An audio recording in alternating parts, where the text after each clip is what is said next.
the third, maybe the fourth straight year. We're joined by Vaughn Stewart, who originally came to us after a Kickstarter donation and now has become a staple of the podcast every season. He's back for a fantasy draft after what could be the worst season he's ever had, and yet he still had 3 of the Final 4.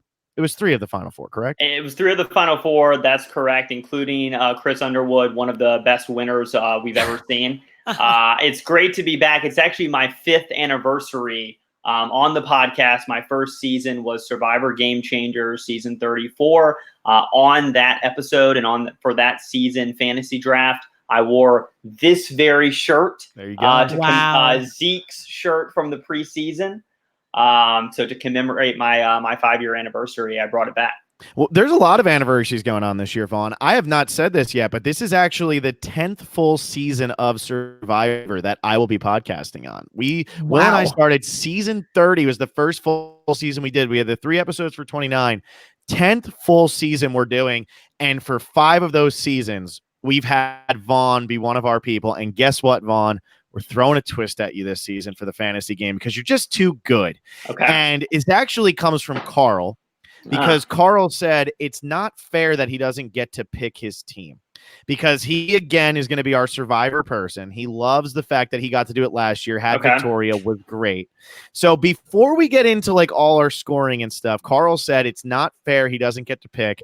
Okay. So we said, you know what, Carl, let's let you pick the first person off the board for the Survivor fantasy draft. Wow. And so he's going to get the first person, and I'm assuming just the last person because, we'll probably do 6. Oh, yeah, first and and last. Yeah. Yeah.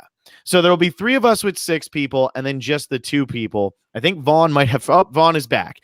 So we're just going to be doing 6 call. Okay. Yes. You were frozen for a second. We know you said you went down to your older laptop. Second degree MacBook. I was having some technical difficulties. That you guys keep upgrading the software here at Survivor Specialist, and I'm struggling to keep up. That's it. That's all. So thanks to the Kickstarter. It's because of Intern, right? Intern definitely has been too much. But anybody who's anybody who's a new listener here, which we know it's the beginning of the season, if you go on our patreon.com/Survivor Specialist, the Vaughn tier is named after this guy right here because he's good at everything. He always ends up beating us. Even last year, I had like the best fantasy team of all time, and I won it so easily. But Vaughn still had 3 of the Final 4, including the winner. So it's just, even when his player gets voted out 4th, 3rd, he still finds a way to win. I still get the winner. Yeah. So I mean, for people that are new to the podcast, I mean, so the history of kind of my 5 years here on the podcast, starting from the bottom, putting my hard-earned cash into the podcast. And now, here I am, a mere 5 years later, one of the most recognizable names and faces in the Survivor community. And, I couldn't have done it without all the fans. I will say that, for savvy listeners of the podcast, they know that I had successfully 4 years in a row picked the runner-up of the season. And the only trick you had to know as a listener was that when I said they were going to be the winner of the season, what I really meant, wink, wink, was that they would be the runner-up. So as long as you sort of got that subtext, you could have correctly predicted the runner-up. But I messed up my streak last year. I finally successfully had a winner pick. It was a windy road. Road. There were even a few weeks that I lost faith in Chris Underwood, but He made it to the top, and I guess as far as a retrospective for season 38 and the fantasy game, all I can say is there's a flaw. There is a flaw in the game because if I've got 3 of the Final 4, we got to tweak the scoring system again because if you got Chris Underwood, you pick him to win. You pick him because of his potential in the Edge of Extinction, and then he wins, and you don't win. We've got to somehow tweak the scoring system. Maybe. If I get a winner pick right, maybe it's like triple y'all's points if you get a winner pick right, something like that. Because I was thinking when I get a winner pick right, it's like skill for me. But when you guys get it right, it's luck. So I was thinking maybe I should be rewarded more. That's how it feels, right? I will say, though, you did this to yourself last season, Vaughn. We were ready to give a half point to anybody who was on Edge of Extinction and stayed there. For every day they were there, we were going to give a half point. And Vaughn said, no, they're out of the game. They should get nothing. And then you look up on day like 15 and Vaughn Vaughn's entire tribe is over there on edge of extinction, and he's over like maybe I should have done this because you would have beaten me had you done the half point for Days on Edge because all my players are playing the real game. Hamstringing myself via the scoring system is another tradition over the last 5 years. Every time I say that we should snake the draft, I end up with the last pick, and then we shouldn't have snaked the draft. Every time I say we shouldn't, it never works out. But I think, again, I'm being magnanimous. I'm trying to throw you guys some life preservers. I'm trying to put to handicap myself basically to give everyone a chance. And so in that vein, I'm so glad that we're giving Carl a shot here. We're giving him a shot. And before we do his pick, let's go over the point values that we have here to see if there's any disagreement. Yes. This isn't complex. We keep this simple. We keep this easy. Correct idle play, 3 points. That's what we've always had. Winner, 7 points. That used to be 10, and then Vaughn talked us down to 7. And then I got the winner. Every time, and it's only hurting him. Right. Individual immunity win, we do 2 points. MVP for the week, we do 3 points. If you quit, it's -3. And for days in the game, it's just 1 point per day. Vaughn, what do you disagree with this year? I always thought that winners should be rewarded more than 7 points. I think that should be 10 points. I don't know who came up with the idea that it should have been lowered to 7. I think we should bring that back to 10. I can get behind 10. I think it should have been 10 the whole time. It was Vaughn Stewart. I'm glad we agree. I don't know what the problem was. Especially on a 20-person winner this time. Especially on a 20-person season where there's 18 people that are going to be between the 3 tribes here, and then Carl's only going to have 2 people, so his is going to be even smaller. Although he did pick his player. Let me just say this one thing about the Carl thing. Great idea, unless he takes my winner, in which case you guys made me do this kicking and screaming. I'm trying to decide if we should say Carl's person first or your winner pick, or you guess who Carl's person is. Well, I mean, if I don't have the first pick overall, then I shouldn't be saying it anyway. All right. Because we have to figure out who's going to have the first pick anyway. So you guys would both have the opportunity to get my winner anyway.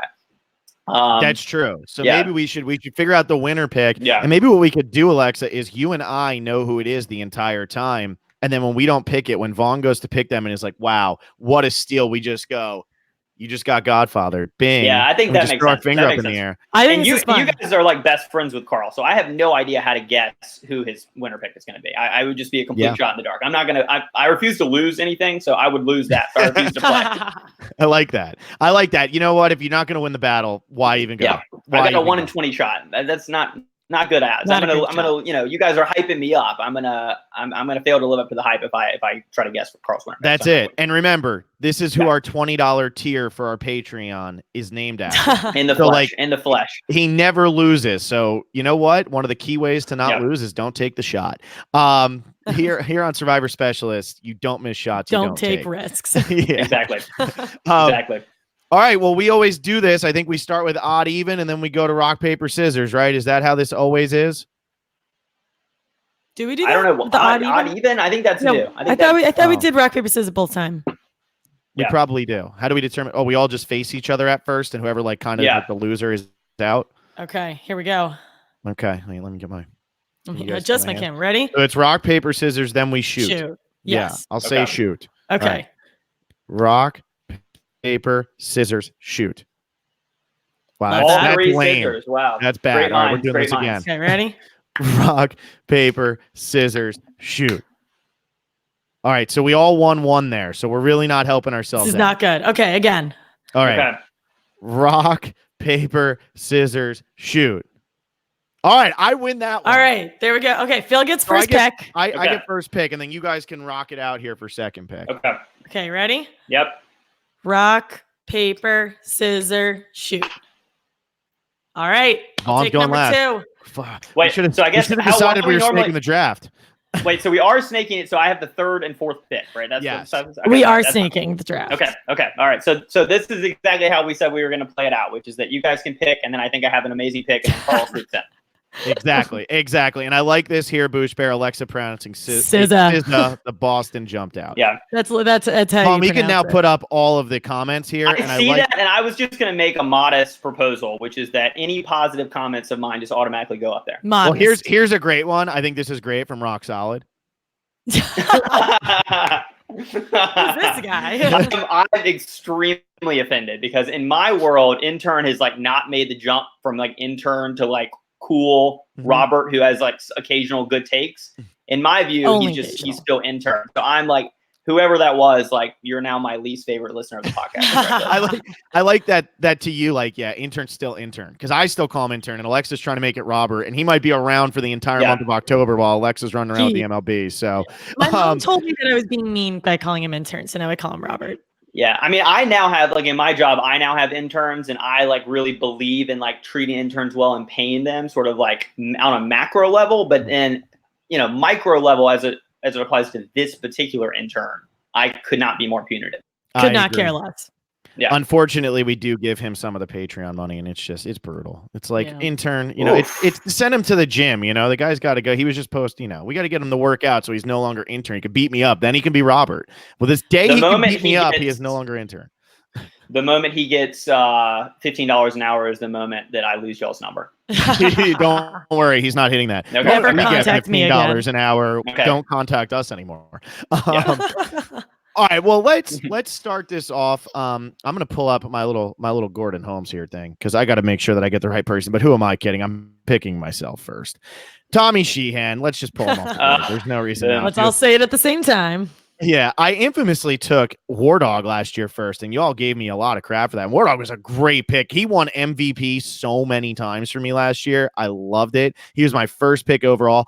But just to give perspective on how well I drafted last year, it was War Dog, Lauren, Kelly, Ron Clark, David. And Ron, I took in the very last round. I was between him and Victoria, and you both said you both had the opportunity to take Victoria and didn't do it after I took Ron Clark. I was just on another level last year, and my best player finished fifth place. So I'm really not that good. I picked Keith over Victoria, which I think is not only my worst decision on this show, but maybe my worst life decision. I was going to say that's got to be the worst thing you've ever done. Yeah. It's definitely up there. That's really a bad pick. But I like Tommy. I mean, there was no way I'm not going to take Tommy. Let's just get it going here. I like this cast a lot, so I don't really feel like I'm going to be upset with anybody I get here. So I'm going to start off with Tommy. Tommy's a good pick. Yeah, Vaughn, we obviously want to hear your take on this cast because I'm really sick of talking about Chris Underwood. So I'm not. I'll never get sick of it. He's, you know, there's just so much content to talk about. There's just so much FaceTime with him. Best 9 days of my life. Best 9 days of my life. only followed by the worst pick of your life. Yeah. Okay, so for my first pick, I'm taking a very different turn. I'm going with Elizabeth because I think Elizabeth has a very long shelf life on this season. I was not feeling super hot on her early on. Really, like at first I was like, hey, she's an Olympian. Like, give me more. I need more. But the more I think about it, I don't necessarily think Elizabeth is going to win, but I think Elizabeth is just going to go far. I think she's like challenge-wise she'll obviously, like, that speaks for itself.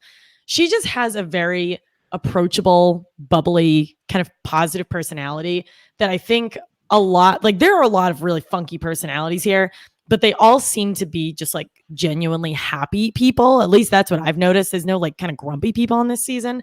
And so I think Elizabeth is really going to gel with everybody. She's never going to be the one to bother anybody. I don't think she's ever going to be the one to orchestrate a gigantic blindside and then piss off half her tribe.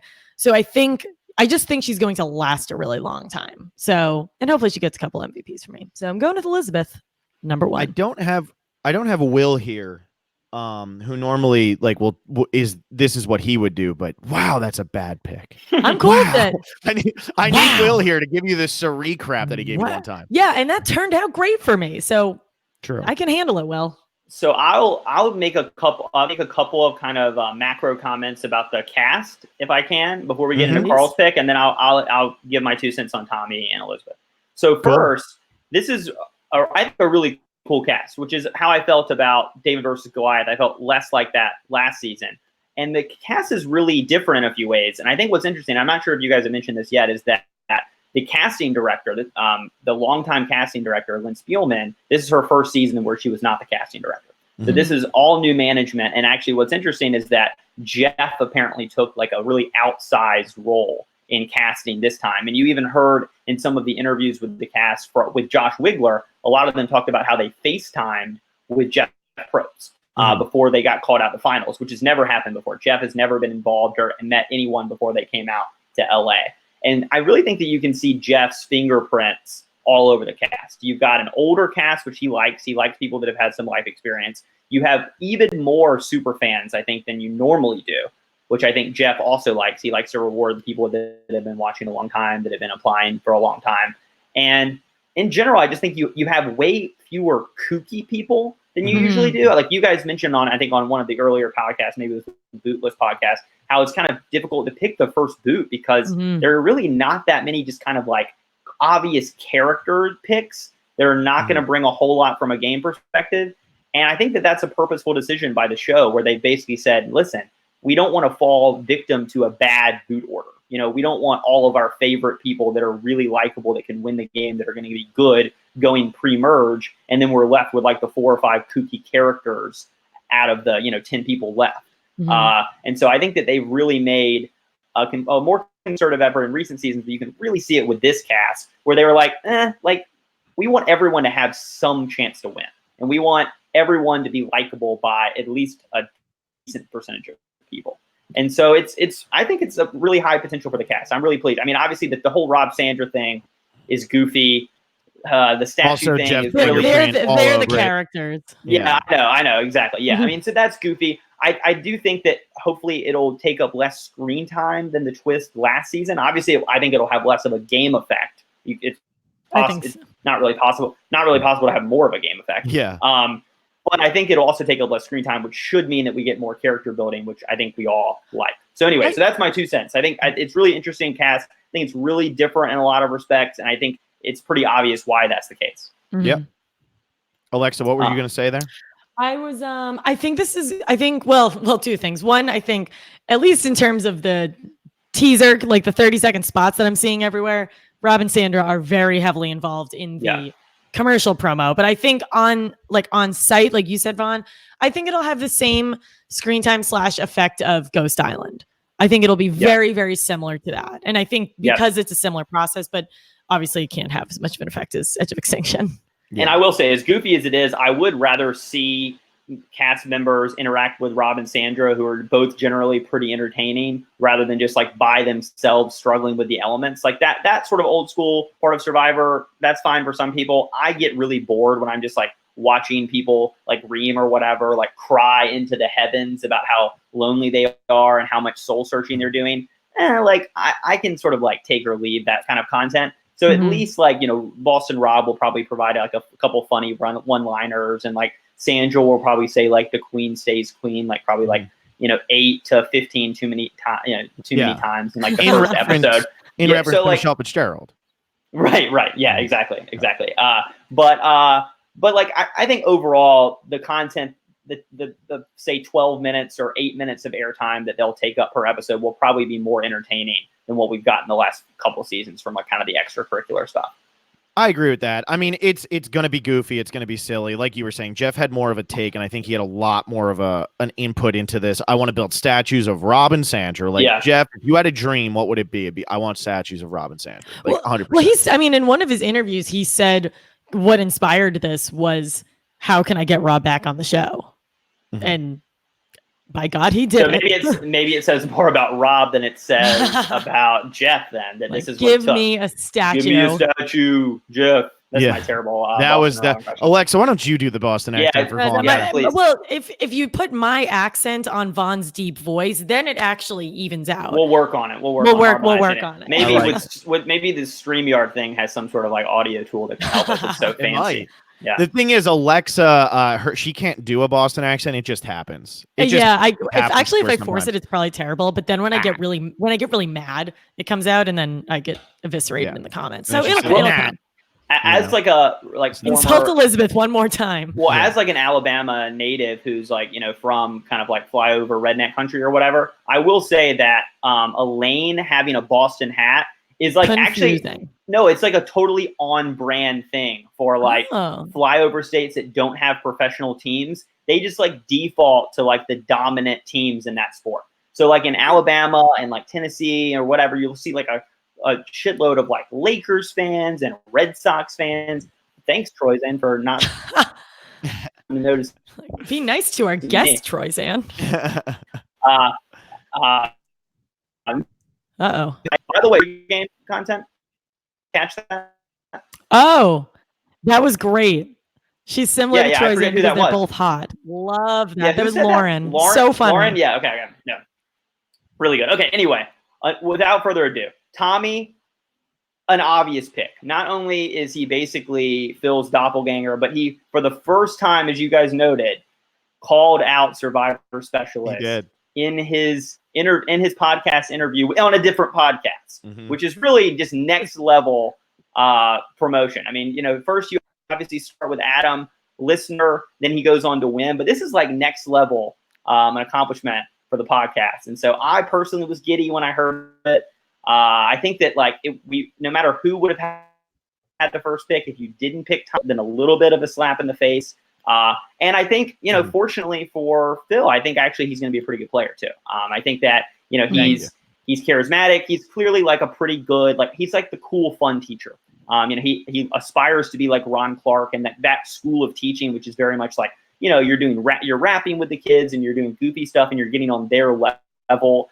And I think he's like a lot less weird than Ron Clark, which is probably going to, be to his favor. But he's the kind of like fun and like enlivening presence that I think will be a joy to be around on the island during some of these like really long, hot, and boring days. And I think that, I always talk about on these podcasts that I like to pick people who look way less intimidating than they're actually going to play. This kind of difference between their perceived ability and their actual ability. And I think for him, he could easily be someone who reads a little bit like a dumb jock. And obviously they don't know that Chris Underwood, not that he's dumb, but obviously we had a relatively jockey winner win the last season, but these people don't know that. And so I think that like dumb jock may read as like not super threatening, at least in the pre-merge, but I think he's got a lot more brains than necessarily meets the eye, based on the sort of the book's cover here. And so I like him a lot. I could see him. He mentioned one thing that was interesting is he mentioned 3 people that he wanted to align with. He said he wanted to align with Vince, who was on the other tribe. He wanted to align with Tom, who was also on the other tribe. And that he wanted to align with Janet, ding, ding, ding, that is on his tribe. So that's just sort of like an interesting storyline that I think they'll be to watch, is that maybe an unlikely pairing there between Janet and Tommy in the early going. Mm-hmm. Janet's going to be so underestimated, Vaughn. So underestimated. Well, we'll see about that. I mean, one thing that's interesting about this fantasy draft is, for the first time, as you guys noted, y'all's picks are so different. I mean, normally this draft is actually kind of easy for me because you guys have groupthink. So then I can be like, okay, they're like both high or low on the same people. And it's easier for me to like kind of pick where I want to get sleepers in the draft. This year, I kind of just have to take my people earlier because I can't like, there are people I like that one of you likes and one of you doesn't like. So it's going to be harder for me to kind of find value in the draft. This is me, creating an excuse. This is Phil and I finally figuring out how to beat you in this game. Yeah, exactly. Pick different people. We have to team Confuse up to do it. Yeah, I mean, Alexa just took Elizabeth, and as far as I'm concerned, Elizabeth should be on Carl's tribe. Yeah, so Elizabeth, I'm down on. So not necessarily. I actually think that Alexa's comments on Elizabeth were totally spot on from how she's going to do in the game. To me, she's going to be a challenge beast. She's going to be good at a lot of the challenges. But she admittedly she admits that doesn't have really a strategic mind for the game. She was a recruit. She's not a super fan. She's not even coming to play really the strategic part of the game. She says that the backstabbing and the lying and all that, it like doesn't appeal to her at all. Mm-hmm. So to me, she slots very comfortably as someone who's going to be an asset pre-merge, will make the merge, maybe will win some individual competitions, but won't necessarily have the social game or the strategic game to get much further. And so that's a useful asset to have on your fantasy team. Just ask me as someone who had like 3 pre-mergers last year or whatever. Having like a solid person you feel like can like slot in at 10 is a nice piece. But with the first round pick, you want a little bit more.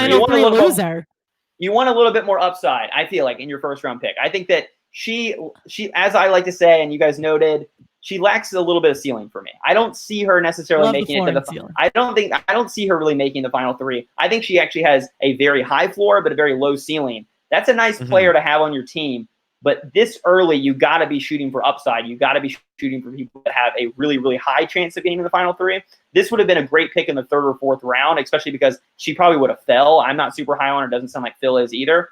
A little bit of a reach for me in the first round, but I do like her. I think her being a recruit and her not having a gigantic strategic mind is going to help her go far, because who is possibly going to be intimidated by her? Because no one's going to get rid of her because she's a challenge beast. That's not why they got rid of Michaela. That's not why they were ever targeting Chrissy. So I think like her being a woman helps her like not seem like a gigantic challenge beast. I think they're going to want to get rid of one of the like other muscular guys before they're going to get rid of her. And if she's not being strategic, just use her as a number. Yeah, I just don't think that she's going to win, right? I just don't see a scenario where she wins. And I think that in the first round, you want to try to get someone who you think you can win. Because like I don't think that, you know, maybe in any given season there may be only like a handful or 7 or so of people that you feel that way about. So that's my critique on Elizabeth. But I think that I think she'll probably be the best Olympian we've seen on the show. So you can say that. Saying a lot. There we go. Yeah. Well, we have Carl and also Logan Legger, Alexa with another hot take. Anytime I'm here with it. There. But we have Carl and we have Troyzan in the chat right now, Vaughn. So Troyzan's already calling you out. Carl, we have not announced who Carl's first pick is. Correct. Alexa and I have not taken Carl's first pick. So just so you know, so you're aware, Carl's first pick is still out there for you to humiliate yourself. For you to pick. Go ahead, Vaughn. You have the floor. So you guys are going to let me decide and then tell me whether or not they're going to. Oh yeah, we want to rub it in. Okay, all right, Carl. I hope you're going to treat me well here. So you guys can decide when you want to reveal it to me. Oh man, one out of 18 shots. Surely it's not going to be okay. My winner pick this season, and by that I mean the winner of Survivor 39, is none other than Molly. Wow. Yeah. Someone we're both a little unsure of. I know, but I couldn't take the risk. And also now with this Carl element, who knows? I have no idea what he thinks. So I couldn't take any risk. I had to snag her here. I know that you guys have been low and weirdly high. Like Phil had her going actually late into the game on his boot list. Yeah. So when I listened to the cast assessment and you guys were low, I was like, oh man, this is going to be amazing to get my winner pick in the second or third round. But then Phil spooked me a little bit with his boot list. So now I'm forced to take her with my number 1 overall pick. I really love her. I think she checks a lot of boxes. Most importantly, she sort of passes the Vaughn Delta test of she really comes across to me. The Delta. When I look at her, when I saw her the photo for the first time, I was like, oh, well, here's like the hippie chick who's like into astrology and has like weird hair and is going to be like kooky and like the 4th boot. But no, she's not like that at all. That's not remotely her archetype. But she very much gives across that vibe. She said in her interview she wants to lean into a little bit of an airhead vibe, even though she admitted that it might be a little bit hard for her to do so. But she's a super fan. She's very analytical. She's very well spoken. But I think that she's not going to fall into the classic super fan trap of being so analytical and using people as chess pieces and having her head so much in the game that she forgets to make genuine human connections with people. She says that she wants her social game to be kind of the end all be all. And I guess I should go ahead and say now, it's sort of like an overarching comment that a woman is winning this season. Yeah. So I think it's Molly, and it is Molly. Molly is the winner, and she's a woman. So therefore, yes, a woman's winning the season. But somehow, if it's not Molly, I can't even fathom that possibility. But if it's not, it's going to be another woman. And as I've said, I think maybe in my second or third appearance, my grand theory about women Survivor winners, which I think has only been strengthened in recent years. I mean, since Survivor 25, this is really a rough dry spell. Since Survivor 25, we've had 3 female winners. 3 female winners in Survivor 25, and only 2 newbie female winners. So this is really, we're getting kind of to a crisis standpoint. Honestly, from just like an equity perspective, it's getting dire. And my theory about how women maximize their probability to win is by playing a really aggressive, cutthroat game. Because we've seen women make it to the end, and we've seen juries with men and women discount women's games even when they're really strong. Now, you can say that, Survivor mirrors reality and that women's accomplishments are always, are never as respected as they should be, or maybe you don't think that, or whatever your opinion is. It's pretty clear when you look at people like Chrissy or Hannah, even if they didn't deserve to win, they didn't get as much respect as a lot of viewers thought they deserved. And I think gender has a role to play there. Well, good. What I was just going to say is if Jeff does have his fingerprint on this season, as a lot of us feel he does, especially with the casting here, he always gets a bad rap for recent seasons, having a lot of recency bias towards like the strong men. He's always had the alpha male thing, but he always likes these like the men who win, Russell and Tony and all that.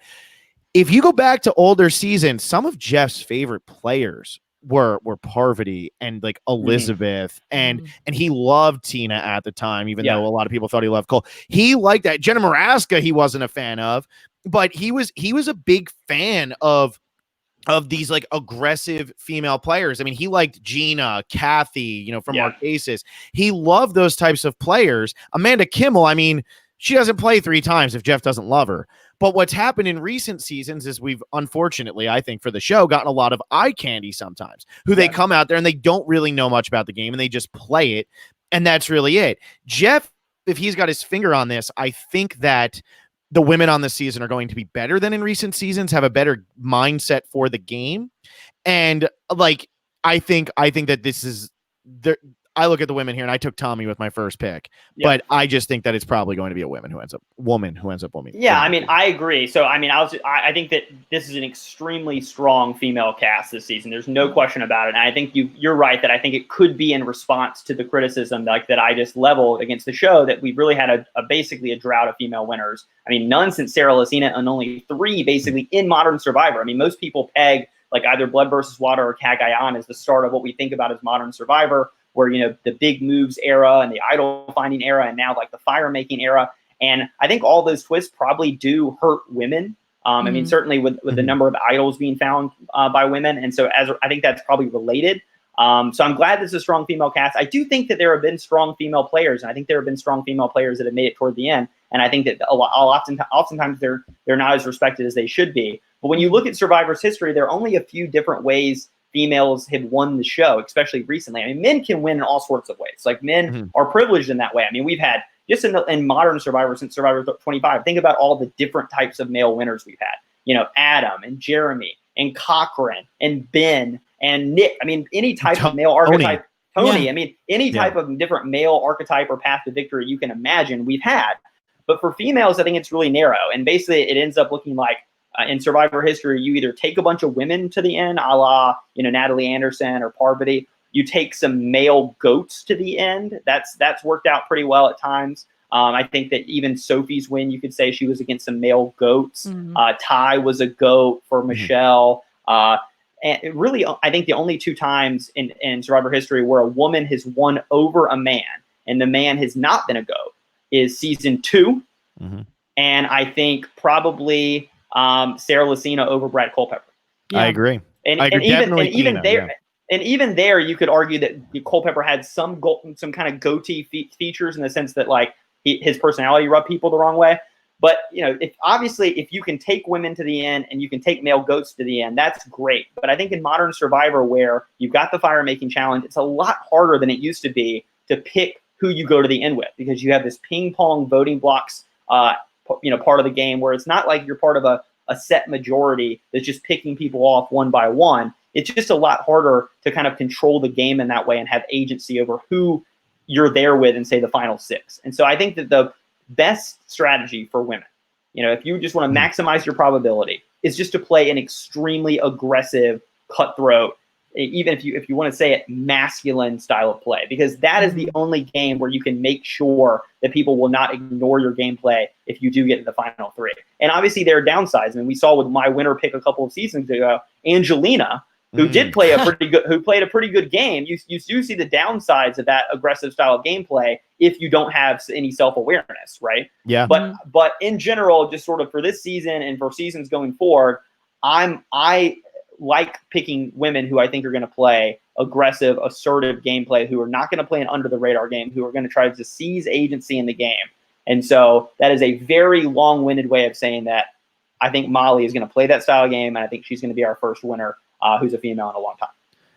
All right. I mean, That works. Yep. we just got a rundown of Survivor history of women winning the show from Vaughn, all in 5 to 10 minutes. So everybody who's listening at home, I'll be more brief with the rest of my picks. Don't worry. There'll be more brevity to come. Yeah.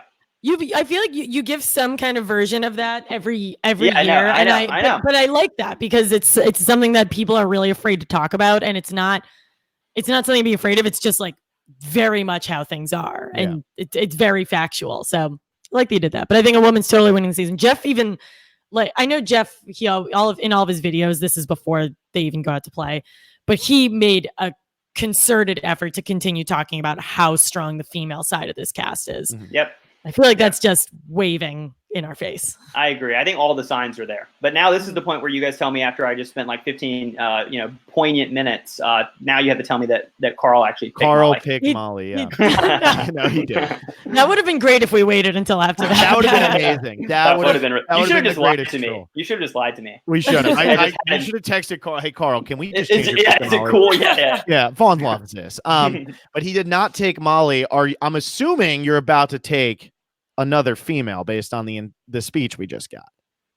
Well, let me look at my board here. Oh, his board. Here we go. I am about to take another female. Yes. Okay. All right. Who we got? Let's hear it. Okay. So, in the same spirit of what I just said, this person I also like a lot. I think that she has a lot of the same kind of charisma and charm, and she's someone that also just kind of wowed me in all of her interviews. I did not pick her as my winner pick because she does seem slightly less cutthroat and slightly less assertive. And slightly less of a killer instinct than Molly, but I'm going to go with Lauren for the you were going to pick her. Second pick of mine and the 4th overall. So I knew I had to snag her here. I knew that she was not coming back to me based on Alexa's talk before. So she does. I mean, after my whole spiel about how women need to play cutthroat, she did talk about how she wants to be cutting people's throat. But she thinks that she's in her regular life not very cutthroat. Obviously, she's a nanny. She works with kids, and she tends to let her heart lead her. She was cutthroat with the 8-year-old girl she babysits or whatever. She probably wouldn't have lasted very long as like a celebrity nanny or whatever. But I think that she's gonna go really far in the game, and I think that she's someone who I think is very likely to make the finale just because purely of her charisma. I mean, you can just look at a picture of her smile, just the way about her. You can listen to an audio clip of her, even with no video, for 8 seconds and just be hooked. She has that kind of charm and charisma. Those people just tend to do pretty well, all things equal. And so I think that she'll probably lack the killer instinct to win, which is actually what I said about Gavin last year. I thought about making Gavin my winner pick. I ended up picking him in the draft. But I said I did not make him my winner pick because he looked like he maybe kind of lacked a little bit of an edge, which I think was prescient.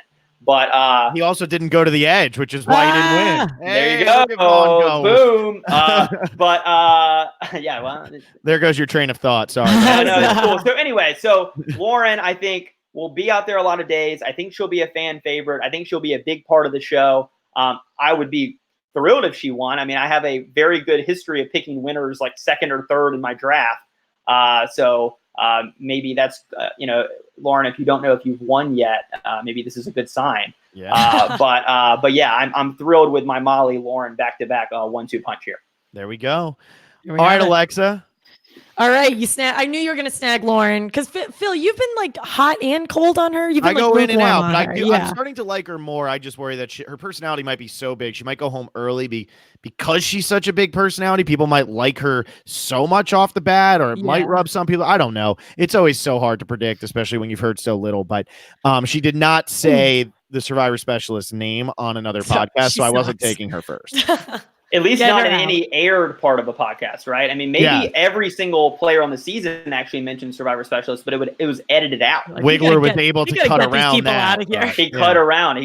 Tommy waltzed in and put it on the table. He said, I'm going to say, Rob, you and the Specialist, you can't cut that or it's going to sound real weird. It would have been funnier if he said us first. Maybe Wiggler is really pulling like some four-dimensional chess. He knows that usually he knows the first boot, right? So he knows Tommy goes out first. So he added that in there, knowing Phil, you would be stuck with Tommy on your team. Bada boom, owned. Wiggler and Vaughn are actually in cahoots on this whole thing. So you guys we are getting so punked right now. You guys are conspiring with Carl, and I'm in cahoots with Wiggler. You're definitely in the better situation there. I love you, Carl. But all right, Alexa, who you got? All right. So speaking of, I guess, big personalities, she's at least had a big personality in the preseason. And this pick is twofold. This is one because this is a bit because of what I've read. And I like to put a little bit of social media activity into this. I'm going with Chelsea for my second pick. There is no chance that Chelsea Walker, who has been I don't even know what kind of tier of fan we're going to put her into. Gigantic Vaughn super level. fan. Vaughn, does not pay us $20, and she should. one day. Level fandom when she has $1 million to just throw out the window. She would not be as excited as she is if she's like a pre-merger. So from that perspective, like she's posting like Kelly Clarkson videos. Like she is freaking crazy about this.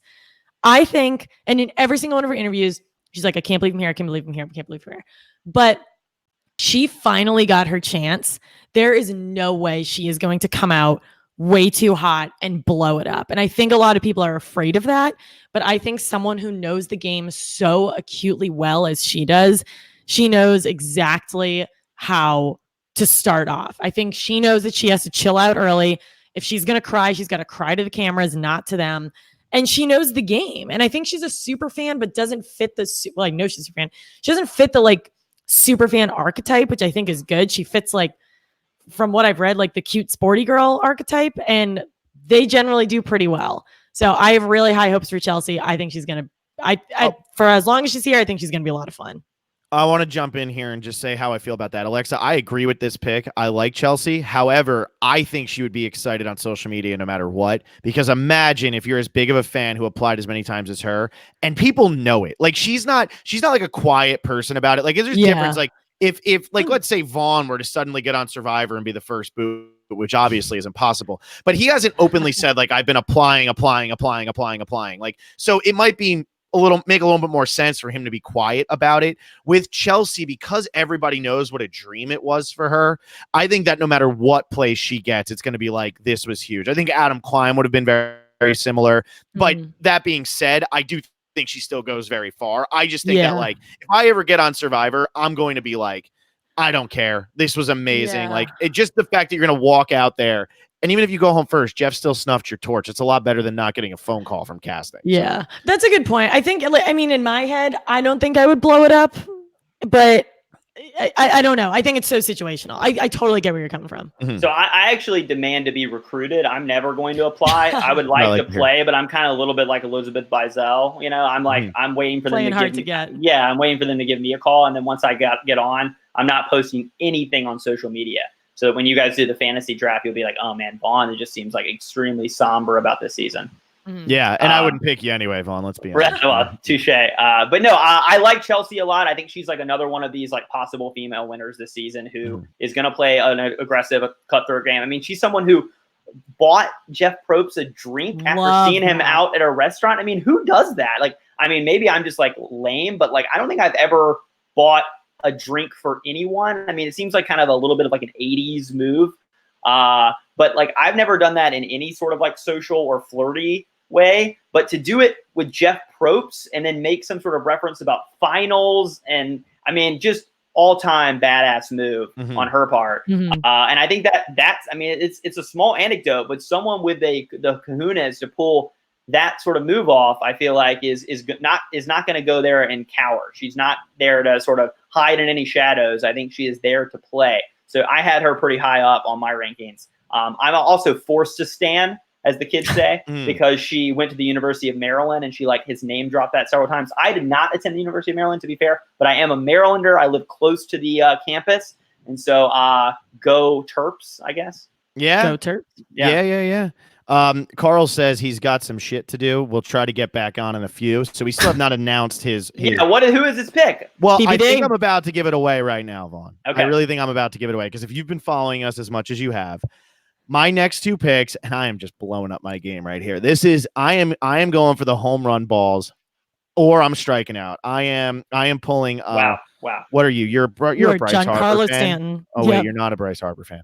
More, the opposite. I'm a Braves fan. So yeah, I mean, that's Braves, true. You're an Acuna fan. I'm an Acuna fan, but he doesn't go for broke. He's got a pretty good walk rate. You're a Stanton. You're pulling a Stanton right now. Yeah, Phil. I guess.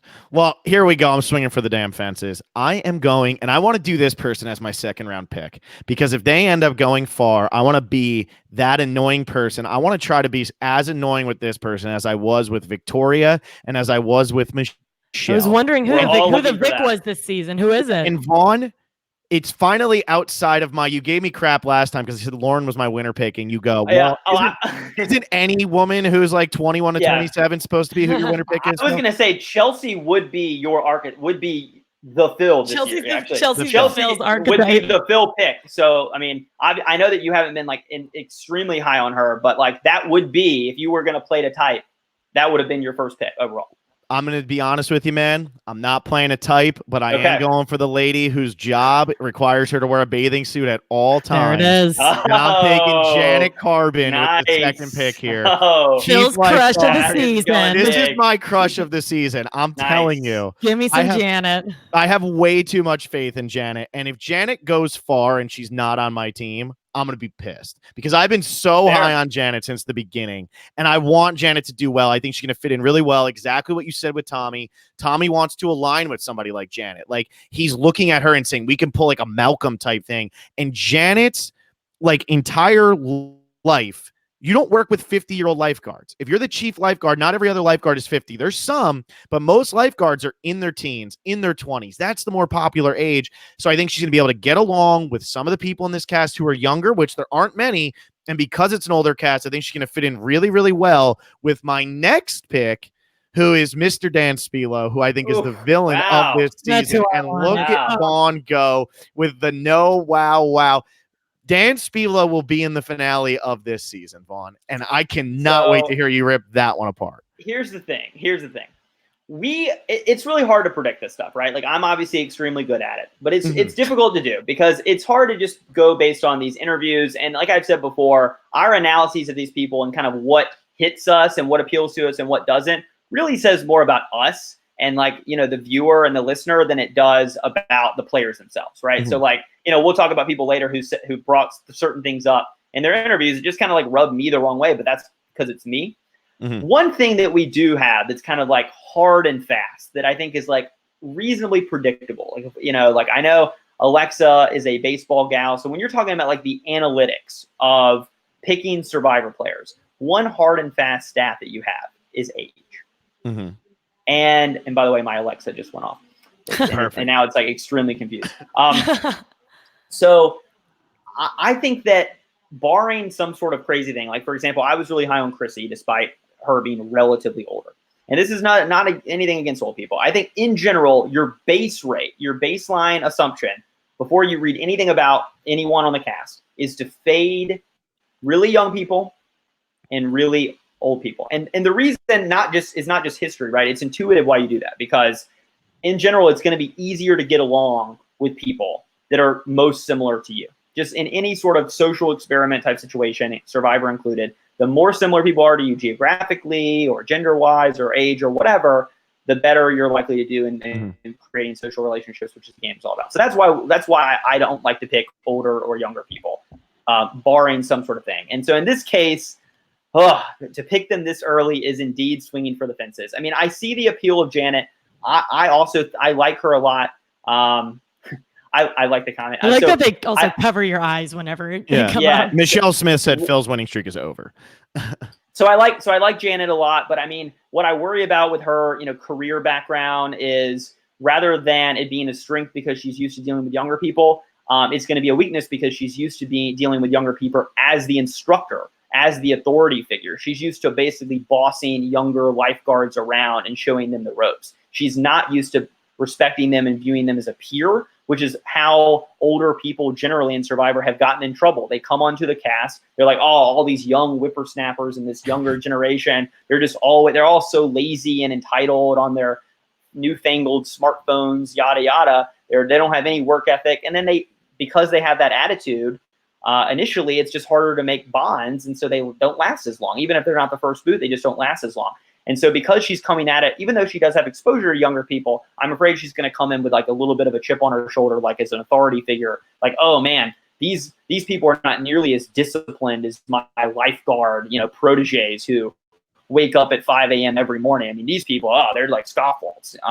So she's on the better tribe, though, for the types of people who would be able to get up early in the morning. You have Dan Spilo as a talent manager, Jamal. This leads to my other. This leads to a little bit of fan fiction. This leads to a little bit of a fan fiction. I have started to tell a story to myself about how this purple tribe is going to play out. And by the way, I mean, we can get into it later. I think that the curse of the orange tribe is going to live through this season. Oh yeah. Yeah. I'm down on the orange tribe. I hate that. I would love to say they're going to reverse the curse. I think it's going to live on. I think this orange tribe is looking weaker. But that said, I think that Janet and Dan are on the weak side of the numbers on the purple tribe. If they go to tribal council earlier when it comes to creating bonds, I see a potential alliance forming among the younger people on the tribe, and we can get into that later. I could see Janet and maybe Jason and some of the older people being on the outs on that tribe, to be honest. Now, maybe the Tommy, Janet, Malcolm, Denise connection could problematize that assumption a little bit. But yeah, and then the other thing with Dan is just like someone with that kind of domineering personality coming from Hollywood, already well off. That's just someone I'm just generally going to sell. Yeah, I'm just not going to buy that sort of player. I think it worked with Mike White, partially because Mike White does not read as someone who is intimidating, right? It's the opposite. Like, he almost played against the stereotype of like a Hollywood star or agent or writer, in the sense that he was like extremely low key, almost like dull, right? Whereas Dan, I think, is going to come in. I mean, certainly I do think he's going to be a villain, but he's going to come in really hot. And he's going to affirm a lot of the stereotypes and affirm a lot of people's first impression of him. And I question whether or not he's going to be able to form the bonds to make it deep. I will agree with one of your statements. I do think he's going to be a villain. I just think he is going to be the villain of the pre-merge. Yeah, well, you know what? There's no more LVP, so I don't have to worry about losing points ever from him, and he's not going to quit. So I like to get some points from Dan here. I'm pretty into Dan, but I think, Vaughn, you make a good point about him coming in hot, because he was supposed to be on 38, and then he broke his ankle or something. So he, like somebody else on this cast who has not yet been picked, like was inches away from it, and then it got pulled away from him. So I think that can like be a fault of Chelsea as well. So that's definitely something to like keep an eye on. And I haven't looked back on past seasons to see how that works, but that's definitely something to talk about. Yeah. All right, Alexa, give me your third pick, which I mean is going to be better than your first two. Also, Vaughn, I just want to defend myself here. I did take Dan and I did take Janet back to back here. It's not fair that Alexa took Chelsea. Okay. It's not fair. I would have taken Chelsea in this spot. Come on. You know me, Vaughn. You know me. Well, we all shifted one. We all shifted one. Yeah, Vaughn took my Lauren and I took Phil's Chelsea. That's true. So it all worked out. That's true. And there's some other like very Vaughnish picks I could have taken too. So maybe I just like completely tilted the universe this season with that one pick.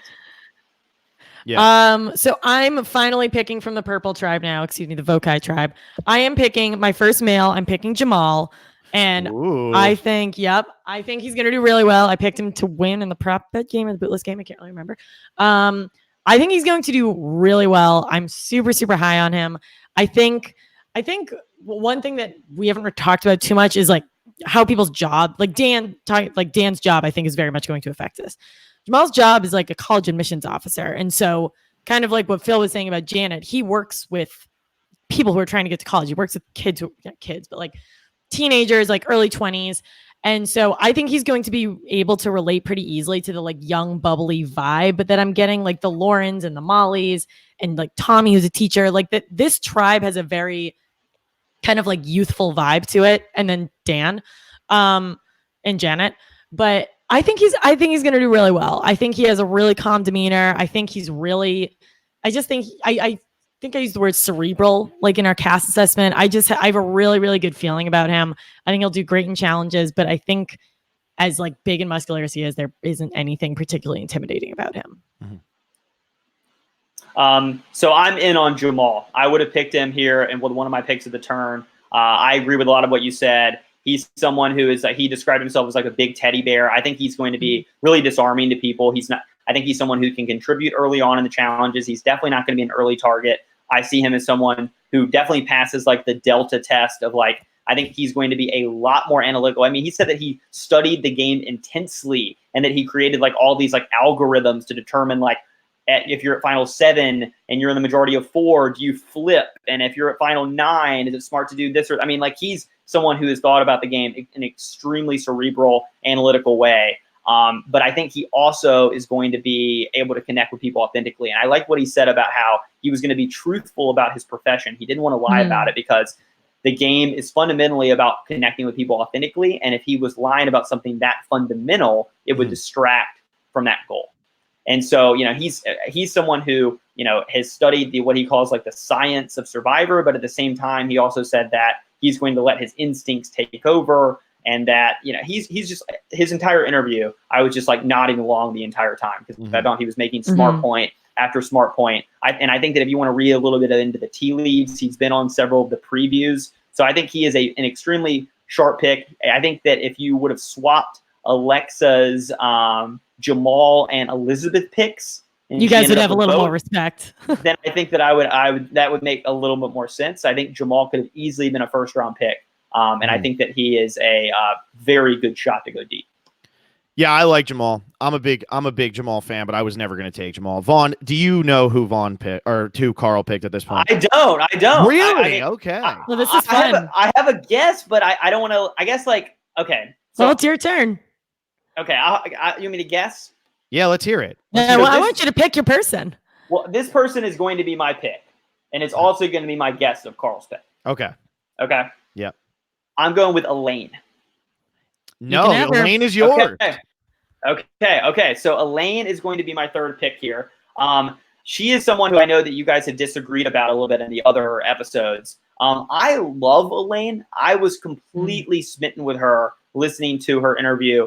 To me, she is a better version of Lauren Rimmer. I know you guys were talking about whether she was more like Elizabeth or Lauren Rimmer or yada yada with intern. I think she actually is the best version of this sort of every woman from rural America archetype, because I think that she has that kind of authentic, you know, salt of the earth vibe. She's going to be a hard worker around camp. She's going to be more athletic than she looks, but she's really funny and she's really smart. And I think that she has more charm than Lauren Rimmer. I think she is going to be able to make fun of herself more than Lauren Rimmer was going to. I think people are going to be really drawn to her, and I think that she's going to go really deep because, as Alexa said in an earlier podcast, who's going to want to vote her out? She's just like, she's too amazing of a person. She's probably the best casting find on the season. I think she's going to be a fan favorite. If she's able to pull off any move strategically, I think she's going to be a surefire bet to win some MVPs for me. And she's the kind of player who I think is someone who's really likely to make it to the final 8 or 7 or 8, and then people are going to start saying, "Oh wow, we have to get her out immediately because she obviously has the survivor skills required to make fire, and we're not going to be able to beat her in the end." So I see her going deep, falling a little bit short because people are going to wise up. But I like her, and she's also just kind of one of those people who I'm going to enjoy rooting for. I'm going to be glad that's on my team. There you go. I mean, this is, does Elaine trust redheads? That's the question. Big question. That is the big question. Yeah. Well, maybe we'll one day be able to ask her. I mean, final thought on Elaine, and this really sums up my love for her. I think it was Mike Bloom asked her, if she could bring out one celebrity or fictional character as her loved one, who would she bring out? And she said, Jerry Springer. There you go. There you go. That's perfect. That sums her amazing. up. Yeah, like it's who amazing. She is as a person. Yeah. I think that might actually be the best possible answer you can say to that question. Yeah. Yeah. All right, Vaughn, you still have not picked number Carl 4. Wow, Carl, and that was your guess. Wow. Yeah, Carl is really going with the sleeper here. So with this pick, this is a little bit of a reach, I think, based on where you guys have slotted him in. I think Alexa was a little bit higher on him. But this is my prop for the season. Not prop bet, but prop for the season. I didn't just wear this shirt because it's the 5-year anniversary of me being on the podcast. I'm also wearing the shirt because I'm going to pick Vince. Damn it. With this pick, who wore a Zeke lookalike shirt, as you guys noted in his preseason outfits and in the preseason press photos. Vince is awesome. He's another person who, when in the Wiggler interview, I was like, yeah, this is the kind of person who, is, these sort of super fans that read as super fans, I generally stay away from. I didn't have Christian on my team. This is not an archetype I usually like to go towards because I think mostly other players have figured these people out. They know when they see someone like Vince, the reason he was cast is because he's going to be really knowledgeable about the game. And if you can't really provide much in challenges like Vince probably won't, why keep the person around? I think, and also as I think Phil has noted, he's on the weaker tribe. So there's a lot of downside with the pick. I think it's unquestionably true that Vince has a pretty low floor here. I think he could be a pre-merger or an early boot pretty easily. But just listening to the guy talk, man, I think that he's going to have a lot of upside to build social bonds. Him talking about his struggle in coming out as gay to his family was really one of the best, I think, monologues of the entire preseason interviews.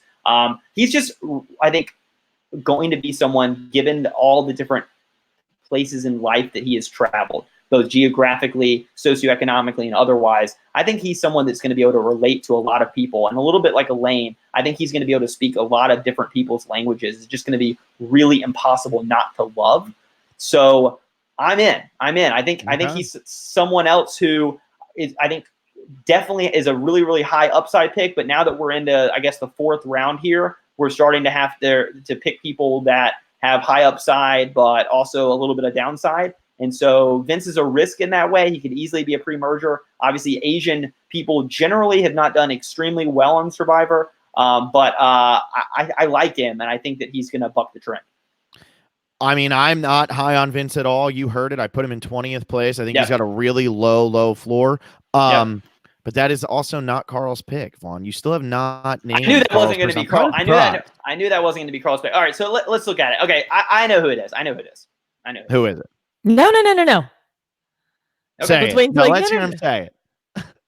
Well, now it's going to be so easy. Let's see if he gets it here because it's going to be so easy. And Alexa, we don't have to react. We just I thought about this early that this would be the obvious. I was trying to think of if I was Carl, who would I pick? And I would probably just go with like the classic Phil geographic bias that he has towards players, and I would pick Karishma. Okay. Maybe he did. Okay. When will we see? When is it going to be revealed? I'm on pins and needles. Stay tuned. When I pick them? Okay. Not so in you the guys next three picks. All right. Fair enough. All right, so for me, speaking of geographical bias, I am picking Ronnie Barda as my 4th pick. Molly is also from Massachusetts, but obviously I didn't pick her. I'm going with Ronnie. I think Ronnie's someone, I looked at him, I looked at his bio, and I was like, he's not usually my type. And then I listened to his Wiggler interview, and I thought he was hilarious. And he's someone who, you put him across the room from Josh Wiggler, and those two could not be more opposite. But they had such an electric conversation, and I know that's because Josh Wiggler is an interviewer, and that's literally his job to do that. But Ronnie is someone who I feel like people won't think he can relate to people, but I think he'll connect with people very easily. I think he's moved around a lot. He said he grew up in a pretty tough neighborhood, and now he's a poker player. So he works with a lot of very, very interesting personalities. I think he's going to do really well. He's got a wicked accent. I think people will find that funny. I think he'll be fine in challenges. I think people are going to assume he's going to be an antagonist on the season, but I don't think he will at all. Yeah. Another good pick by Alexa. I like Ronnie. He was the next person on my board. I think that he is going to be the best poker player on the show, both in the sense that he is, I think, statistically the most successful poker player they've had on the show. And I think that he is going to go further than all the other poker players. Maybe he won't actually go as far as Jean Robert, but he will play, I think, a better game. And the reason is, I think he's just better socially. I think that, as Alexa pointed out, I think that the reason poker players, I think, tend to do a little bit worse than you would expect is because they view the game as poker. They view it as all strategy. They view the other players as cards. They are constantly running scenarios. They're constantly thinking about big out there moves they could make. They're so focused on the line and the manipulation that a lot of times they miss the social bonds that you have to form. Jean Robert thought that his strategy of appearing weak around camp initially so that he could then appear strong later was like this groundbreaking, epiphany. when really he should have been hanging out with people and bonding with people and not having like half the tribe actively, overtly hate him. As Intern pointed out, I thought it was a good point by Intern, one of his few. He mentioned that that there was a winner, a Big Brother winner, is actually Canadian Big Brother, who was a poker player who won. And I think what he has in common with Ronnie, I won't spoil it for any people who have not watched BB Can, but what he has in common with Ronnie and what he does not have in common with some of the other Survivor poker players is just good social ability.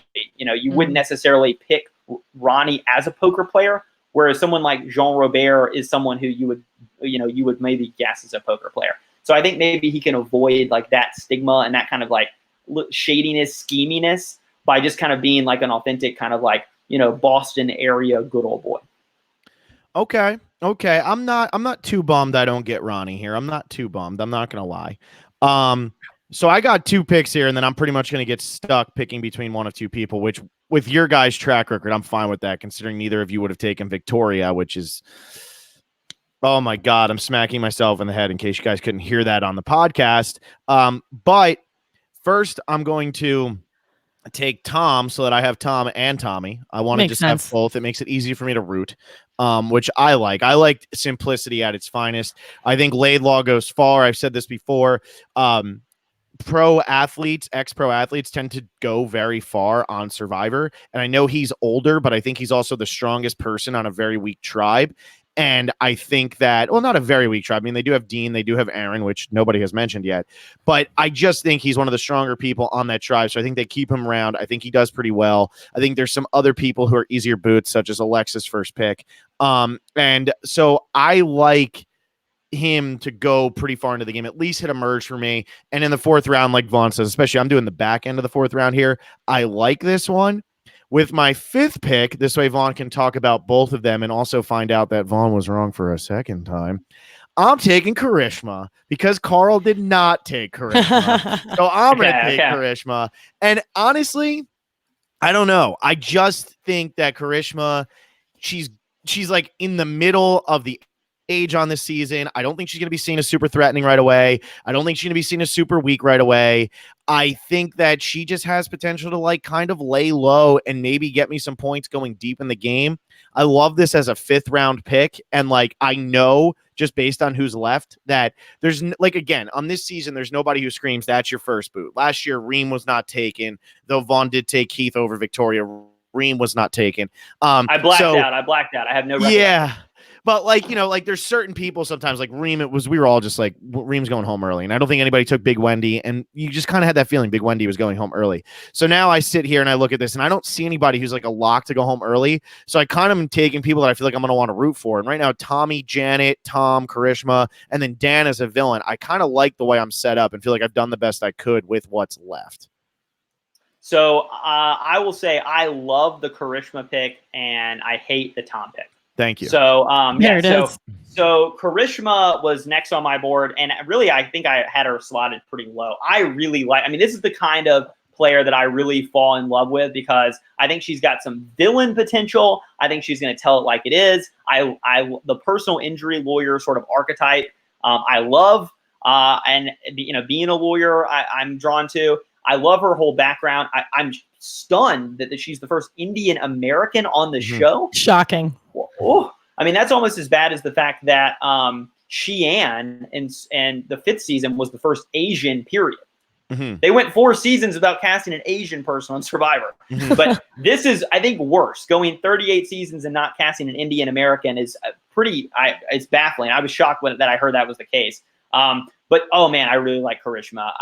Her whole story about sort of breaking the sort of cultural, you know, barriers and, you know, and sort of the family expectations that she had thrust upon her, I thought was really compelling. She sort of checks all my boxes as someone who's going to play really big and really assertively. And maybe there's some downside risk to that. You know, maybe she could flame out early, but I think that she mentions Angelina as someone that she would like to play like, but maybe have more self-awareness. And as someone who loved Angelina preseason, had her as my winner pick, Karishma is sort of like, you know, someone who I think could have Angelina upside, but you can get in the 5th round of the draft. So I think that is really like the definition of value. And I also have to say I'm a sucker for positive affirmation from the survivors. And so the fact that she has been liking some of the survivor specialist tweets, hell yes, it did make me consider moving her up a couple of slots, and it did make me think maybe I could snag her as a late round pick. So I am a little bit disappointed with that one.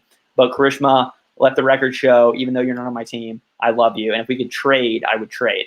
Now the Tom pick I'm out on. So back to, my whole age thing, I just in general am going to try to avoid having, less optimal ages on my team when I can avoid it. Obviously it's a later pick. So I can't fault the pick too much, but Tom to me is like someone, he wanted to apply for the Amazing Race. He's a kind of a quasi celebrity casting. I don't think he knows the game super well. I think, Phil, you were right in your analysis that he's not going to be an early boot. I think he's going to be pretty strong physically, but he's the kind of person where I think at the first sign of trouble, like for example, if he swapped onto a bad tribe, like if the orange tribe does lose, say for example, the first 2 immunity challenges, which I think is very possible, such that they are at a greater risk of being swap screwed by having a couple of different swap tribes with fewer orange than purple. I could see Tom as an early casualty where, number one, he bonds a little bit less with like the dominant purple majority and is targeted because maybe there's a more socially savvy orange triber on the bottom there that kind of out talks Tom and throws him under the bus. And I could also just see from a strategic standpoint, he's not someone who has studied the game as much as a lot of these other people. He's not familiar with the different ways you can get out of being down in the numbers at the swap. He just doesn't know that off the back of his head or off the top of his head, like a lot of the other super fans on the season. So he's someone that I think has a pretty low floor and maybe not that much upside because I can't imagine him being sort of like having a whole lot of agency post-merge either.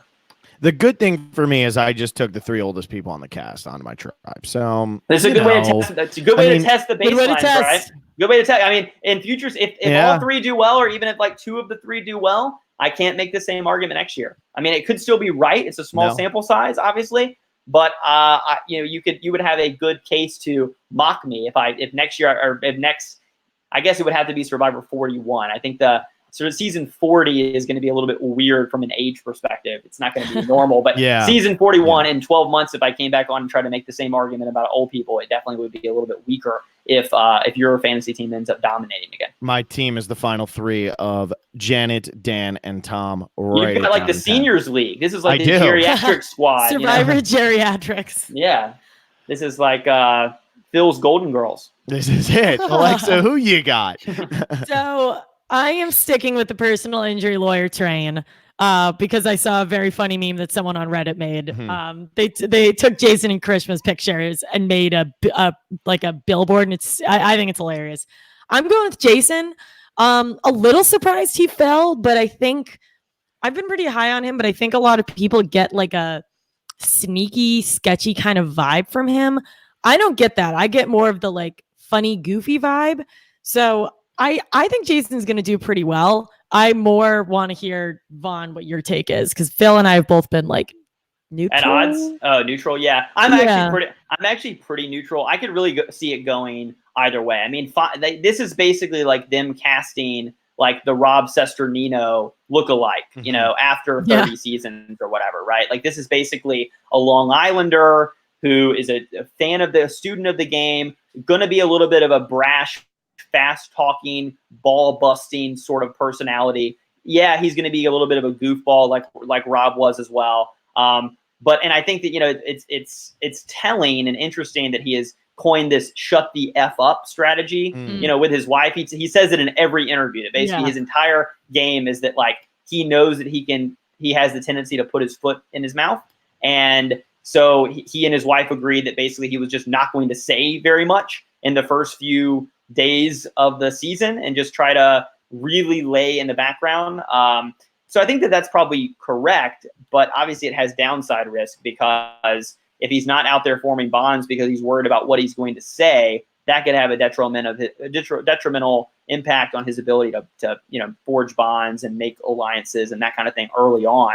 Ultimately, I think this is the kind of guy that reads as a really analytical, smart player and is. So there's not really much of a delta, but at the same time, if things break his way, he has winner upside because he's just going to be a good player. The only problem with him is that I think that other people will realize, probably they already have realized in Ponderosa, that he just looks like someone who is going to be a good player. He is going to be it. It's just a matter of when people think that he's a big enough threat that they need to cut him. Yeah, I think that's fair. It's really hard to get a good read on Jason. And I think when you look at a lot of the people we have left here, we have Aaron left, we have Dean left, we had Jason left. It's a lot of the guys who maybe on a normal season you're taking earlier, but it goes back to us feeling that like a woman's probably going to end up winning this season. Yeah. We're really putting a lot of stock in that. But Vaughn, you still have not. Here we go. Picked Carl's pick. All right. So this next pick, if this is Carl's, I'm actually going to be really devastated. Okay. Because this is my sleeper pick. This is the person, I actually had this person slotted in 3rd overall on my board. I intentionally did not take her last time because I knew you guys were going to be low on her. She did indeed fall. So now if Carl picks her, I'm really going to have the rug pulled out from under me. I have a feeling it's not Carl's pick. Okay. All right. So with my, I believe, penultimate pick, I'm going to go with Kelly.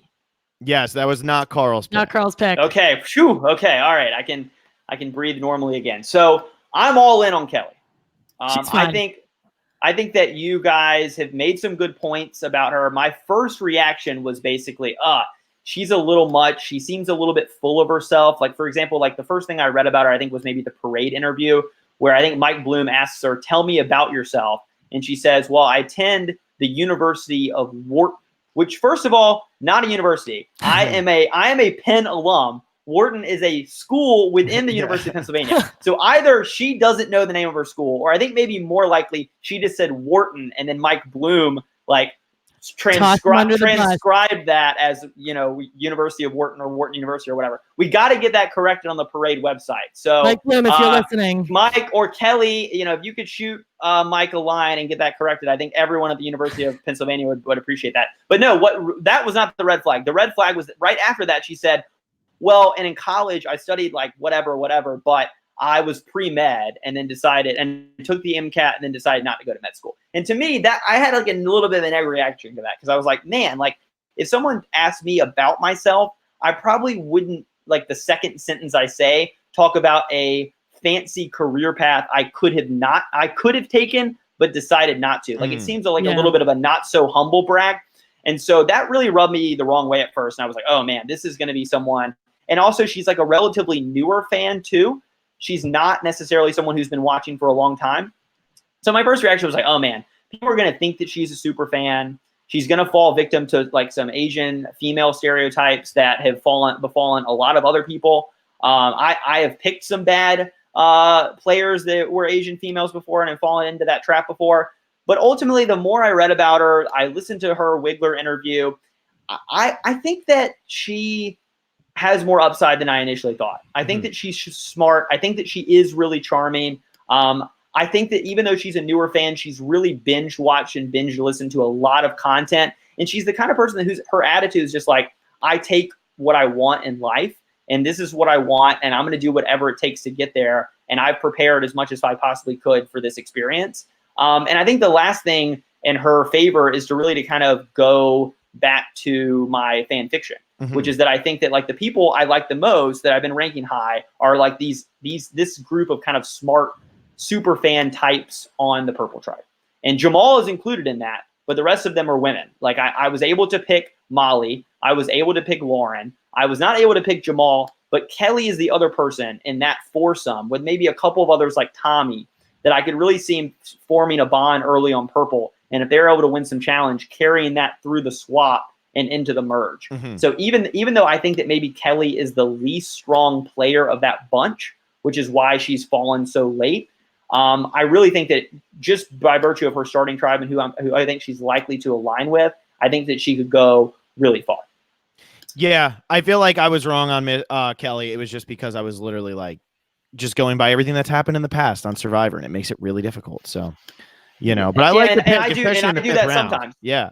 Well, right. Yeah. I mean, it's kind of like with the older people. It's like, when you got to pick them in the fifth round, despite history, you pick them when you like them. And I think it's all about, you start with every player, you start with like the baseline based on their age and their archetype. Like, how does this archetype usually perform in the past? But then you have to adjust that up or down based on their personality and their own individual characteristics, and whether you think that they're a better or a worse version of similar players that have been on the show. And I think in this case, I'm betting, at least, we'll see if I'm right or not, that she is one of the best, if not the best, Asian female we've had on the show.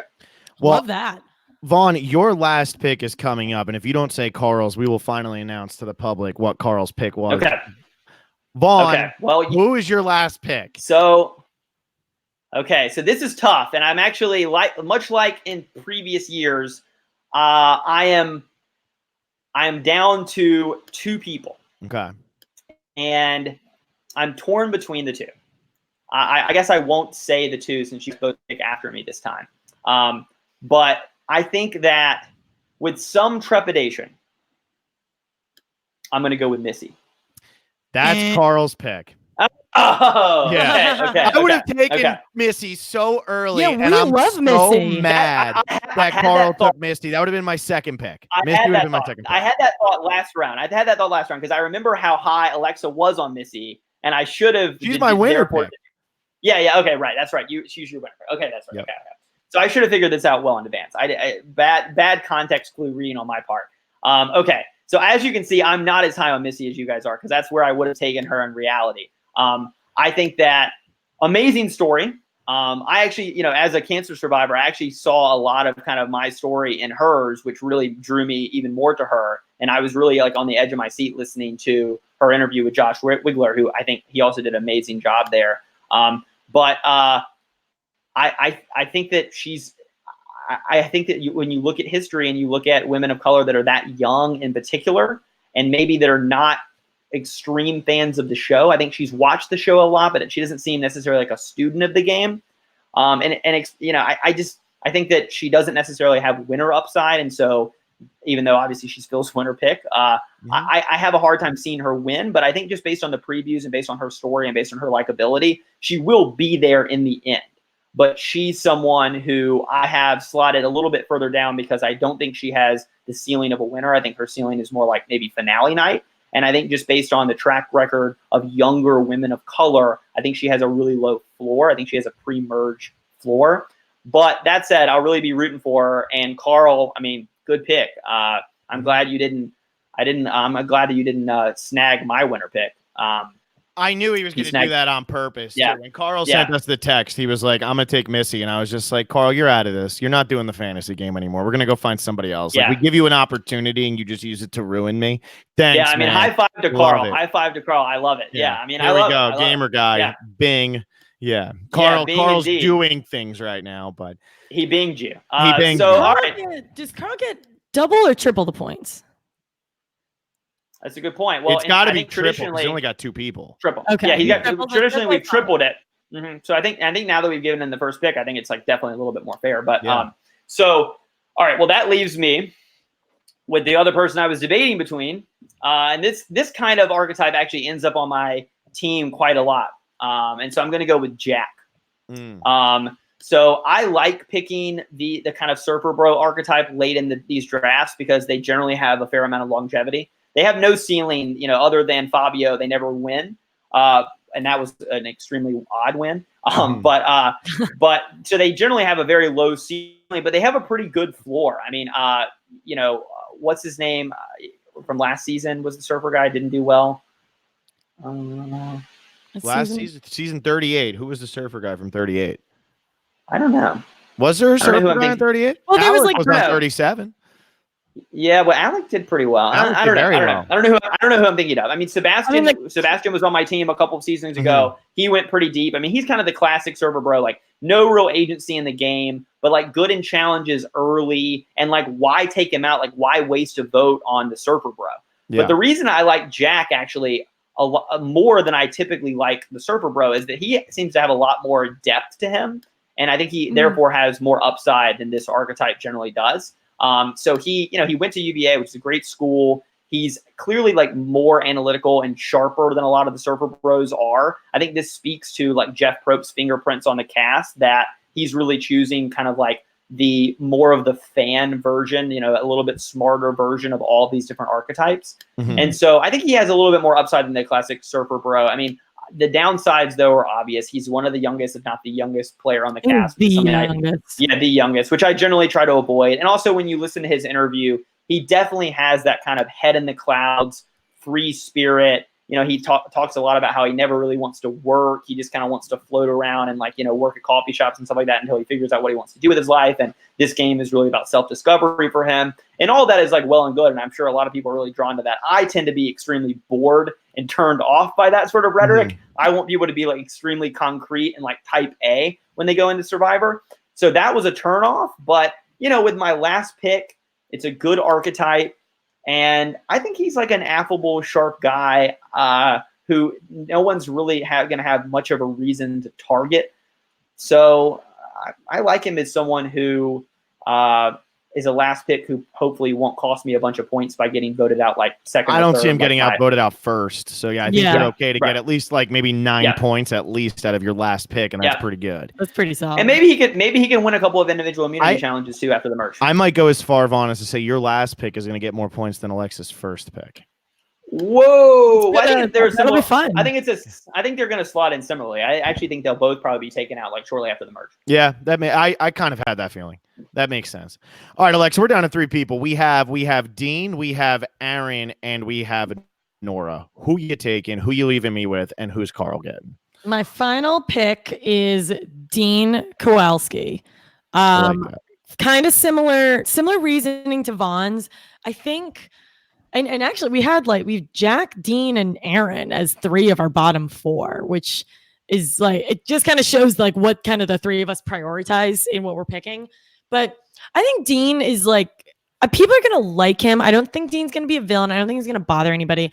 I think people just don't think he's going to win. I think he's probably, I don't know if he's a recent fan, but I know he watched when he was younger, missed a lot, and then got back in during Nicaragua. So maybe he is a super fan. But I think Dean's going to be fine. I don't know if I really see him connecting with this cast as much. But I don't know. I guess I maybe see like a less annoying Cole out of him. I'm not really sure. I'm not getting like a ton of depth from what I'm reading, so I really don't know what to expect with him. I don't know with Dean. With the last 3 here, I don't know, and I can't wait to give my reasoning as to why I'm taking the person that I'm taking. And Alexa, it has something to do with what we learned an hour and a half ago. So, so Dean was my highest ranked person left on my board, but I really don't like him. Like his interview. I mean, this is like probably my own personal idiosyncrasies, but like, I just really wasn't buying what he was selling in the interview. Like, I didn't really like his whole like story about how it just seemed kind of trite. His story about how he grew up in like a wealthy background and then went to go play basketball at like a low income school and like bonded with his teammates and stuff. I mean, the whole bonding with teammates thing after the Alan Ball fiasco where I drafted him because I thought the whole like locker room bonding and dealing with lots of different type of personalities. I bought that one time, fool me once, shame on you, fool me twice, shame on me or whatever. And so I don't buy that argument. And I also just find like the narrative trite of like, oh, I was wealthy and I went to play basketball with these guys. And he came across to me as like a little arrogant and full of himself. He also like talked a lot about like Neil deGrasse Tyson and like astrology in a way that made it seem like he thought people were going to be impressed that he had this like deeper side to him, but really just kind of made me nauseated. So sorry, Dean. I think he's he's like looking for his thing. And I think on Survivor, you don't need it. You don't need a thing. Not everyone needs kind of like their sob story.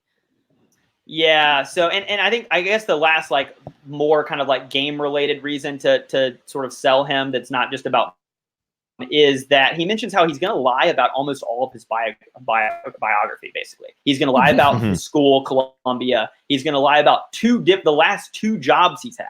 So not just his current job, but his previous job before that. So I think it's just going to be really difficult for him to be able to bond with people when he's lying about like almost every aspect of your life. It's back to what Jamal said. Like, you want to be authentic. And if you're constantly thinking about what lie you told to one person and what version of the truth you told to another person right off the boat, it just makes it really difficult to be authentic. And then I guess lastly, and just going back to the whole Delta thing that I'm so fond of, like to me, he reads as someone who's going to be an extremely strong player because he does not know the game very well. Apparently, he is a new fan, and he I think binge watched or whatever, but is not a super fan. But he reads as someone who is going to be smart, athletic, kind of like a triple threat total package. But I think that given his like a little bit arrogant tendencies, given the fact that he doesn't know the game super well, I think maybe the only aspect of the game that he'll deliver on his like perceived ability on is maybe the challenges. So I'm out on Dean. I think he's like a pretty likely pre-merger. Okay. I probably would have taken Dean, and it would only make sense for me to take Aaron between Aaron and Nora. It really would. But an hour and a half ago, Alexa and I found out that Nora once dated Jamie Newton. And if you can date Jamie Newton, you can win Survivor.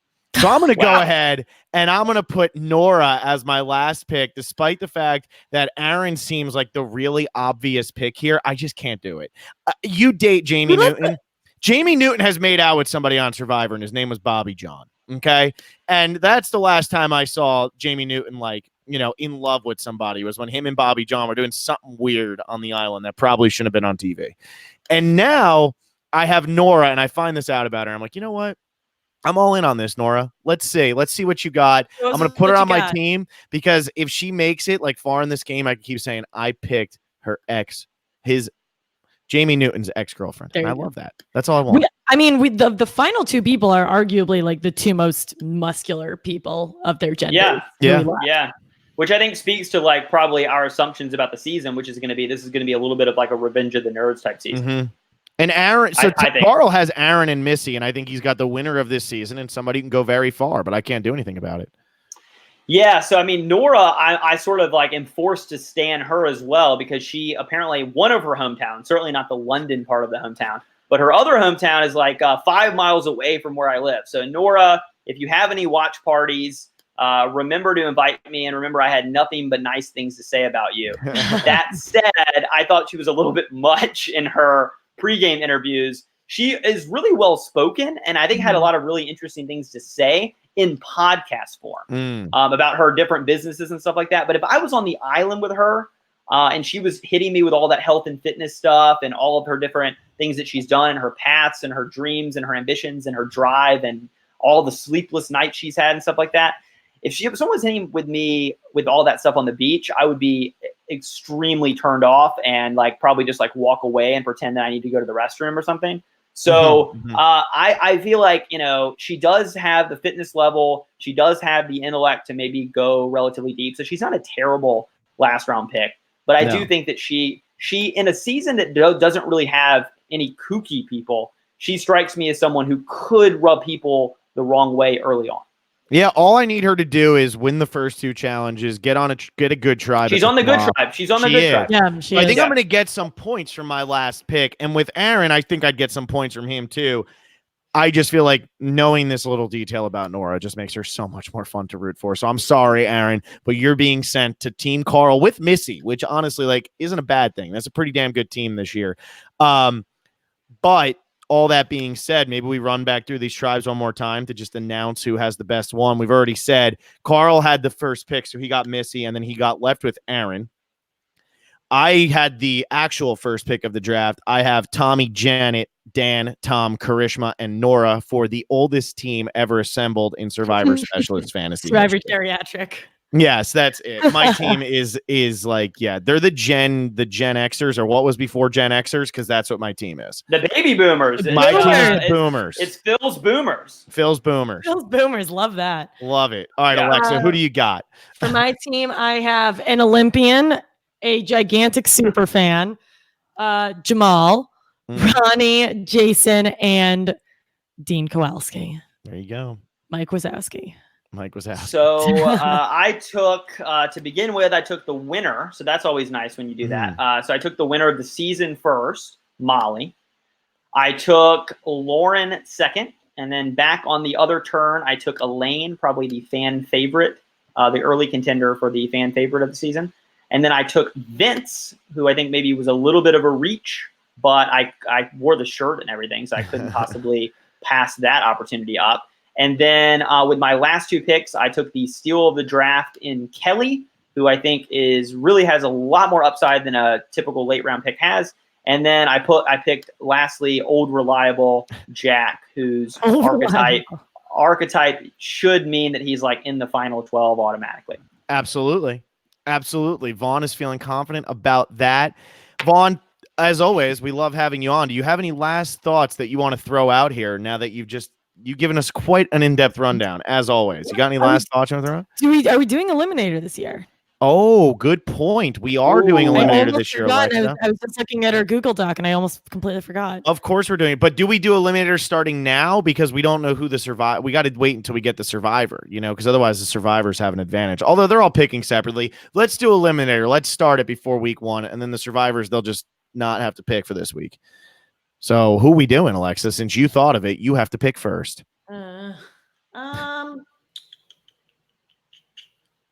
I'll take Jack. Okay. I'm going to take Elizabeth because she's going to get booted second. Alexa, I don't actually think that. I just want to throw your first pick under the bus because I couldn't take Missy, and I'm bitter. I'm going to take Nora. Okay. I think her tribe will probably be able to win a couple of challenges early, but I don't necessarily think that she has a whole lot of longevity. There you go. We did the Eliminator pick, and I'll probably be knocked out in the first night, just kind of like I was last time. The sun rises and sets. Yeah, that's it. Well, Vaughn, do you have any last things you want to throw at us before we let you go off and hopefully appear again in October? Yeah, thanks again for having me. Big 5th anniversary. It was fun as always. And if you like what you saw from me, if you were as impressed as I'm sure all of you are, make sure you join that Vaughn tier on the Patreon. Ooh. Because it only takes a few dollars and you can be as awesome and as correct as me. That's it. Alexa, wow. you got to come through now, and you got to one up Vaughn on Vaughn, can you come in at the last 5 minutes of every podcast and just do my job for me? That was He's our announcer. Yeah. Logistically, that would be difficult logistically. Maybe we could do some B-roll. Just give me intern salary. That's it. We can give you better than intern salary. Yeah, okay. You can have Alexa's salary, just not mine. And with that, if you would like us to pay Vaughn more than intern salary, become a patron of the Survivor Specialist today. Go to patreon.com/Survivor Specialist. For those of you who are new fans, we gained a lot of new fans this summer. This is Vaughn. This is why we put him on the highest tier. And if you want to play in our bootless game, which we play every week with a different survivor, Power rankings game. Jeez. Yeah. I'm all shaken up. If you want to be in our power rankings game, become a $20 patron within the next 3 days by the start of the season, and you have a chance to win a buff. You have a better chance to win a buff than anything else we've talked to you guys about in the past month. Make sure to subscribe on YouTube. We're at almost 5,900 on YouTube. Hit like us on Facebook, Twitter, Instagram, and make sure to become a patron. Vaughn, thank you so much for coming on. We love having you. Yeah, and we'll be back Wednesday with the premiere. Of Survivor. Robert. Island of the Idols. It'll be intern and I, who will not be called Robert now because Vaughn says not to. So Wednesday night, it'll be intern and I will be coming live right after the East Coast episode. So we'll be live 9 p.m. or 9:30 p.m., 9:31 p.m. Eastern time. And so that'll be it. Get used to intern's face, Vaughn. Yeah. It's going to be here a lot. I will see you guys after Halloween. This is sad. Wow. This is a whole month. Playoff season, baby. It's baseball season. Go. Vaughn's got at least 8 days of baseball to watch before the Braves are out. So there you go. Maybe probably more like 6, but yeah. I'm liking the Braves this year more than last year. They played the Dodgers last year, which is obviously tough. That's the thing. They do not play the Dodgers this year. So I'm not going to make any bold predictions, though. I want to keep my record sterling. No homer picks for me on the podcast. I love that. All right. Well, I'm ending the broadcast, Vaughn. Thank you so much, as always.